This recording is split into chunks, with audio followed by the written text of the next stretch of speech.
أشهد أن محمدا رسول الله.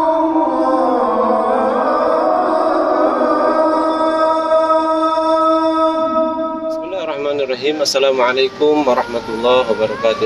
Alhamdulillahirabbil alamin. Wassalatu wassalamu ala asyrofil anbiya'i wal mursalin wa ala alihi washabihi wa man tabi'ahum bi ihsanin ila yaumil amma ba'd. Alhamdulillah sahabat semua, di siang hari ini, tepatnya pada hari Jumat, saya sedang berada di kawasan yang bernama Ja'ronah, salah satu tempat untuk mengambil mikot para jemaah yang sedang melaksanakan umroh. Tempat ini jaraknya kurang lebih 24 atau 25 km dari Masjidil Haram, dan ini adalah salah satu tempat yang biasa dikunjungi oleh jemaah umroh yang ingin melaksanakan umroh dan mengambil mikot dari tempat ini. Dan Ja'ronah ini adalah tempat mikot yang paling utama dibanding dengan tempat mikot-mikot yang lainnya. Begitulah yang kami dapatkan dalam beberapa kitab. Kenapa tempat mikot ini digelari atau disebut dengan tempat mikot yang paling utama? Dikarenakan ada beberapa sejarah yang ada hubung kaitnya dengan Ja'ronah atau Ji'ronah. Yang pertama, tempat ini adalah tempat yang menjadi saksi ketika Allah Subhanahu wa Ta'ala menurunkan ayat Al-Quran tentang penyempurnaan haji dan umrah. Bagaimana di dalam Al-Quran dikatakan, wa atimmul hajjah wal umrata lillah. Kata Allah Subhanahu wa Ta'ala, sempurnakanlah haji dan umrah lillahi ta'ala, karena Allah Subhanahu wa Ta'ala. Selain itu pun juga, tempat ini adalah tempat yang mana Rasulullah SAW dalam masa hidupnya pernah melaksanakan 4 kali umroh, dan salah satunya itu Rasulullah mengambil mikot bersama sahabat-sahabatnya itu dari tempat sini. Di dalam sejarah disebutkan bahwa ketika Rasulullah SAW selesai dalam peperangan Hunain pada tahun 8 Hijriah, maka Rasulullah beristirahat di tempat ini bersama sahabat-sahabat yang lainnya kurang lebih 10 hari. Dan setelah pada hari terakhir, maka Rasulullah mengambil mikot pada malam akhirnya untuk melaksanakan umrah. Nah, jadi tempat ini adalah tempat yang pernah dijadikan tempat mikotnya Rasulullah untuk melaksanakan umrah pada masa hidupnya. Masya Allah.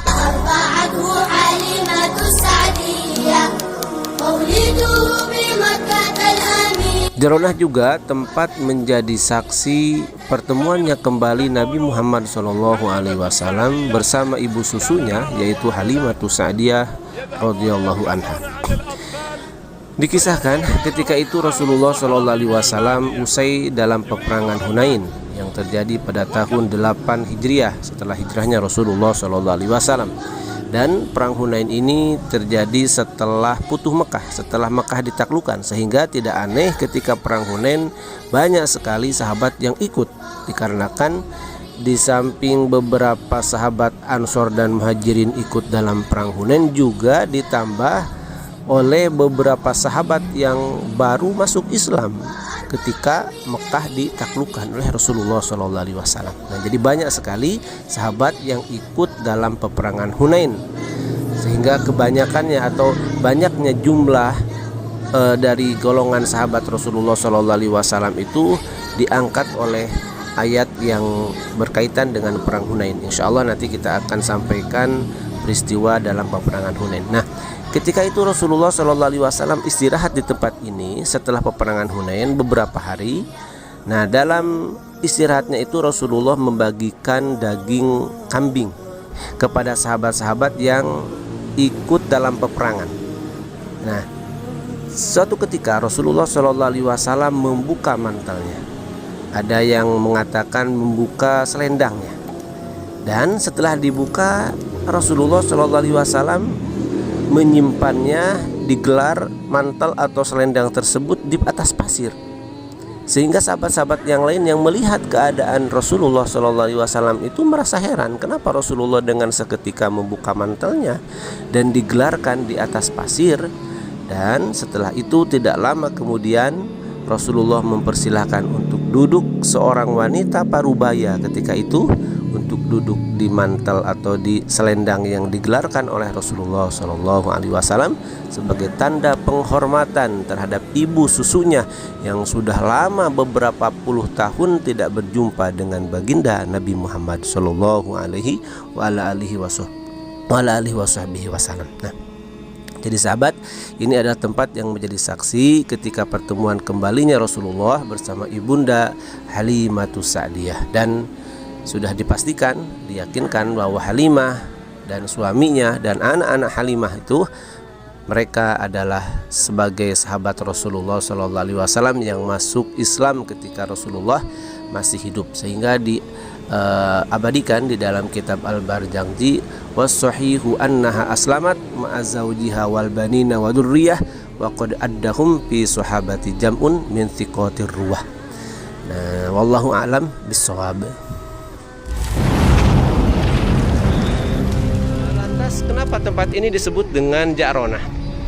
Di dalam beberapa kitab sirah atau sejarah, bahwasanya Ja'ronah ini adalah nama seorang perempuan yang hidup di sekitaran tempat ini, dan nama perempuan tersebut itu adalah Ja'ronah, sehingga perempuan tersebut itu dijadikan ibarat, dijadikan perumpamaan oleh Allah Subhanahu wa taala di dalam ayat Al-Qur'an yang dikatakan, kata Allah Subhanahu wa taala, A'udzu billahi minasy syaithanir rajim.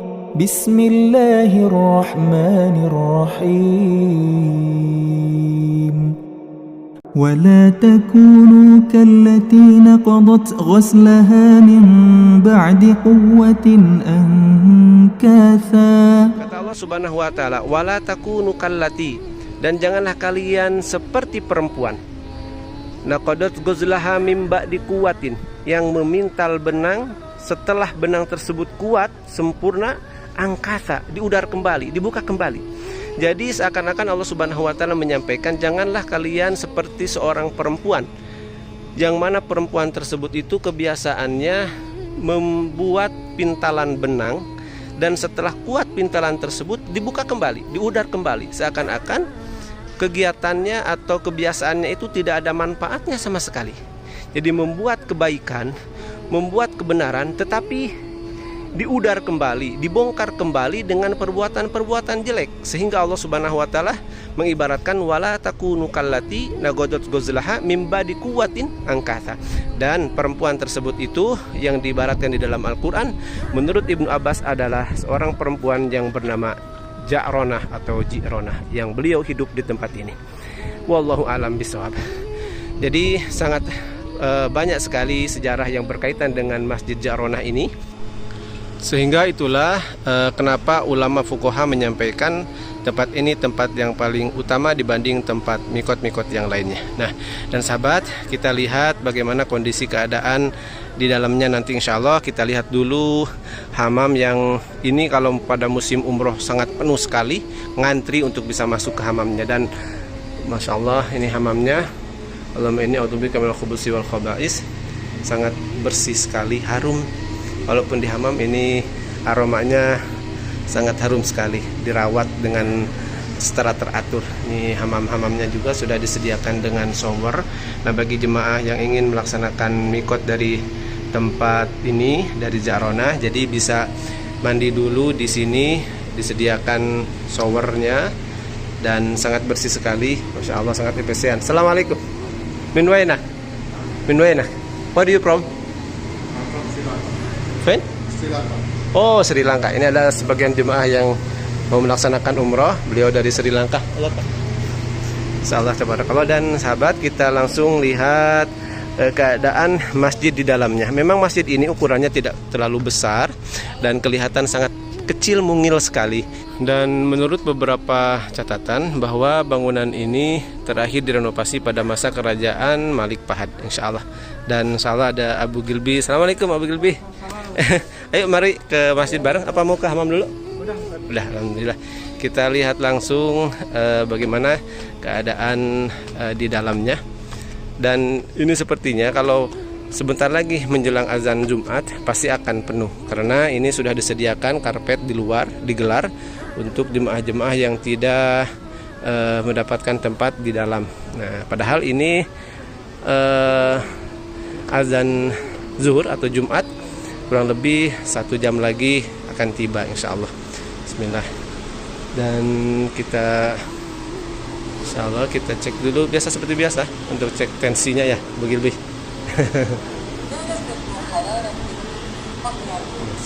Oke, kita simpan. Bismillahirrahmanirrahim. Ini ada beberapa jemaah yang sedang melaksanakan mikot di sini. Assalamualaikum. Amang pilih itu mengiyakan ya Allah rahmatika. Ya Allah. Ini sangat indah sekali ya Allah. Ini keadaan masjid di dalamnya, masya Allah. Yang tadi di luar sangat panas, pas masuk itu sangat nyes sekali, langsung dingin. Karena ini dilengkapi dengan beberapa pendingin AC ya. Dan terlihat desain interiornya sangat klasik sekali, indah, rapi. Dan sepertinya ini baru di servis ya, karena kelihatan cat-catnya juga kelihatan masih baru, masya Allah. Dan ini waktu menunjukkan sekitar pukul 11. Nah sahabat semua, di sekitaran Masjid Ja'ronah terdapat juga semacam pasar ya. Apalagi kalau pas musim umroh tiba, pas waktu normal, ini sangat padat sekali sama orang-orang yang berjualan ya. Ini setelah selesai melaksanakan sholat Jum'ah, keadaannya sangat ramai juga ya. Dan ini biasanya saya sering informasikan kepada jemaah-jemaah yang sedang saya bawa, yang saya sedang pandu. Maka kalau untuk belanja itu lebih memilih untuk di Ja'ronah, karena harga-harganya itu biasanya sangat miring sekali. Nah, namun saya tidak bisa melihat secara langsung dan mendekat karena ini cuacanya sangat panas sekali, karena pas setelah bubar sholat Jumat. Dan ini sebagai informasi saja bahwa di sekitaran Ja'ronah juga terdapat pasar yang menjajakan jualan-jualannya seperti buah-buahan, pakaian, dan tapi sepertinya kita tidak kurang sempurna ya kalau kita tidak mendekat. Kita mendekat sebentar, insya Allah. Mudah-mudahan ini handphonenya tidak ikut panas, karena biasanya kalau di masa cuaca yang panas ini biasanya suka mati sendiri.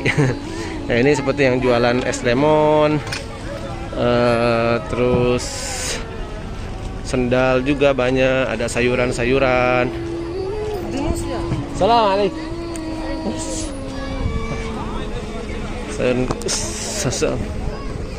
Buah-buahan, sayur-sayuran, masya Allah. Ada ayam juga. Ya jadi mudah-mudahan biasa ya, mengambil kesempatan karena pas waktu keluar para jemaah dari masjid setelah selesai melaksanakan sholat Jumat.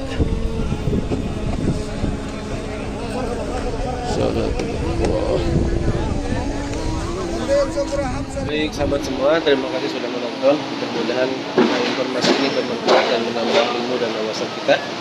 Jika saja informasi ini merasa bermanfaat, silakan untuk dibagikan kepada teman-teman yang lainnya supaya kemanfaatan ini tidak berhenti di tangan-tangan sahabat. Dan insya Allah orang yang menyebarkan terhadap kebaikan, insya Allah sama pahalanya dengan orang yang membuat kebaikan tersebut. Dan semoga kita selalu diberikan kesehatan oleh Allah Subhanahu Wa Taala. Dan assalamualaikum warahmatullahi wabarakatuh. Salam dari Ja'ronah.